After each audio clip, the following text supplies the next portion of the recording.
Williams was born in New Haven on August 7, 1925. She's at the beautifully well-reserved age of 89. And she was married to Ernie Williams, that many, many people from the greater New Haven will know. Mr. Williams passed away several years ago. But had he been alive today, you'd have been married 64 years. Yes, August 20th.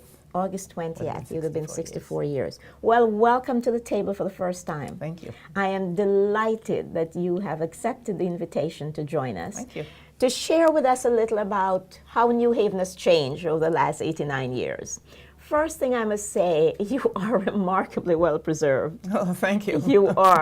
You're agile, you look very energetic. And I line dance. And you line dance now. You still line dance now. I'm still at it. Oh my gosh, that's wonderful. I just hope that, when I keep saying when I get to 70, that I will look, and. It's a baby.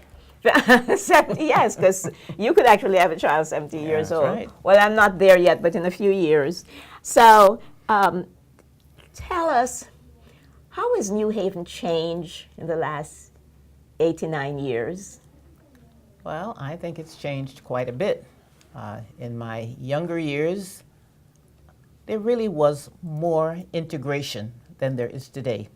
I know the upper class or middle class has moved up, progressed, but when I was a child, we lived in a neighborhood with Jewish people, Yes. Italian people, Polish people, Ukrainian people. We all lived in the same general area. Yes. Went to the same schools. In fact, I worked at Winchester School, it was then Winchester School. Oh my gosh, I guess I went there in 1947 and I left there in 1962. But previous to that, Winchester School was, I'd say, at least 50% white. What school did you go to at first? When you Dwight. first- you went to Dwight Dwight school School. at first. And that school was integrated. Yes. You're saying more than it is now. Very much so. As I said, for many years, I was the secretary for the PTA. Yes. And I can remember on at least one occasion when my son was in the elementary school, his teacher coming to my home for dinner before we had a PTA meeting. His teacher was white. And my God, and that these days that's less likely to happen. Very unlikely. Very unlikely to unlikely. happen. And you didn't feel that your child as a black child in the school was in any way less served No. than the other children. No. And you didn't hear any of the kind of antagonisms that we hear today. Not as pronounced as it is today. It was always there, maybe subtly. Yes. But I can remember even my son, when he also attended Dwight School, and he was in the last graduating class, sixth grade class, of the old Dwight School. Before the old, yes. Yeah. And his teacher and principal, they were very influential in getting him into Hopkins Grammar School, where he went from grade 7 to 12. And one thing about my son, he was the only black. For the At 6 Hopkins. years he was there at Hopkins Wow. in the form. But my son loved Hopkins. Yes. He still yes. has contacts with Hopkins. In fact, he's been on their board of directors in recent years. Wow. And I know of other blacks who have gone there who just couldn't handle it. Left it. Yes, Couldn't yes, handle it. yes. But he yes. still has friends from Hopkins. From Hopkins, he went on to Amherst and in Massachusetts, and that's where he graduated from. Then he got an MBA in St. Louis. What are the three most significant changes you have witnessed over the last 50 years? Be they negative or positive or neutral? Oh boy, that's hard. That is very, very difficult for me to think of. What changes would you like to see? I really would like to see equality mean equality, not just words. Just as Dr. Martin Luther King used his words. I mean, we can't just put it on paper. It's not just a concept. We've got to live it. We've got to live it.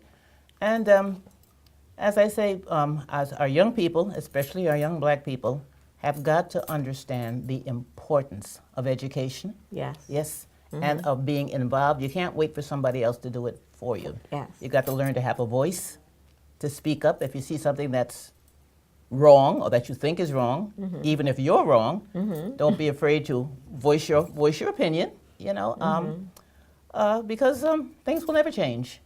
Things will never change, Well, things changed because Barack Obama got. Oh, yes. God And he does not elected. walk on water. So listen, people, He's blamed for what he does. He's blamed for what he doesn't do. And if he could part the Red Sea, they'd blame him for parting the Red Sea. Believe me. What's your hope for America 5 to 15 years from now? Oh, I just hope that we can not just talk the talk, but walk the walk. That it actually becomes integration and equality and all those other good things actually become a reality that it's not something we have to think about. It's just something that we do. But you know, it's a two-way street. Do you think that black people are doing enough to make positive changes? There's much more we can do. Such Other as? than complain. Other than complain? Other than complain. What? You know? Give me an idea of what we can do. Apart Well- from like us talking about it and sharing with our young people. But what else can be done that you think will be constructive in moving black people more dynamically, you know, in a positive way? Well, I think dialogue is important, both with black people and with white people. Yes. As you said, now when they heard your husband's voice, they assumed he was white, I mean, yes. really, Yes. dialogue is important. I think that if a white person does something that offends you, of course, I'm vocal. I would not have a problem Saying, yes. saying Yeah, so. yeah. And just not be accepting of blacks who are not doing what they should be doing, and whether they like it or not. So you Speak up. think that those of us who are actively engaged in the community, we need to speak up Yeah, don't about be afraid to whoringdoing, speak. whether it's being done by Whoever does blacks it, or whites? Whatever side. No side's perfect.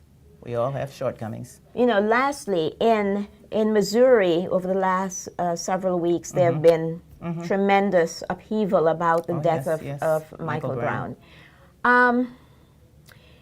Recently, it has come out that some police officers have said the one who with the gun trained on people and said he will kill people and all Yes, I this. saw that, yeah. And said, one police officer said, you know, they should have put down the protesters, the black people, the first night. They should have shoot them down like rabid dogs. We haven't heard anything about the governor coming out or anybody really addressing that specifically. Do you think the president should address those kinds of comments because he's the president or because he's the black president? Or because he's a black person, not a black president, Yeah. but a black person. Well, he's got to be very careful because no matter what he does, He can't win. He Yeah. can't win. Yes. He can't win. He can't win. And if he's a black man, he's got something inside him that maybe the white person doesn't have. The white person just doesn't understand. What he's They don't like. understand. Yes. Yeah. So as I said, he's damned if he does, and he's damned if he doesn't. But you know, he's got to follow his conscience. Oh, that's a good idea follow too. his conscience. What's your closing comment for the audience? What do you say to people in New Haven watching this program about you have achieved something that many of us probably never will? You have reached the age of 89. You have all your faculties. You're healthy. You're alert. You have had a rich set of experiences. Oh yes. What would you say to the people coming behind about either the importance of contributing to making America a better place, and especially about our education system? Because you said the kids today don't value education as much. Yeah. What's your closing comments? Well, as I said, we've got to learn respect for each other. Yes. We've got to learn our history. Definitely, we've got to learn our history, and whatever methods or procedures we use to instruct our young people, because if you don't know where you've been, and you make errors, you're bound to repeat them. You know, and as I say, we got to learn to love each other, respect each other. We all come from different backgrounds. We all have different experiences, life experiences, and again, come back to respect each other. And just try to not be judgmental. Yes. Yes, and just do our best to push everybody along. We're Put all everybody equal. forward. Yes. Yeah. Yes. Yes. And you're glad you have lived to see a black president. Oh my God, Okay. yes. My God, yes. Especially one who makes me proud. Yes. Very proud. I thank you so much for joining us for this You're conversation. very welcome. I consider it an honor to pick your brain. Oh, what's left of it? Yes. No, believe me, there's a lot left of it.